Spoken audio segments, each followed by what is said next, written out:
দুর্গাপুজো উপলক্ষে ভারতের বিশেষ অনুরোধে বাণিজ্য মন্ত্রণালয় ইলিশ রপ্তানির অনুমতি দিয়েছেন বলে জানিয়েছেন মৎস্য ও প্রাণী সম্পদ মন্ত্রণালয়ের উপদেষ্টা ফরিদা আক্তার।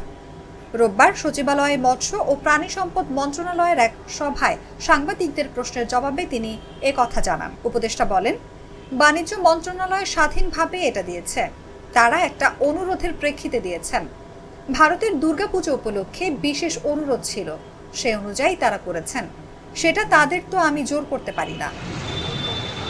শনিবার আসন্ন দুর্গাপুজো উপলক্ষে ভারতে ৩,০০০ টন ইলিশ মাছ রপ্তানির অনুমোদন দেয় বাণিজ্য মন্ত্রণালয়।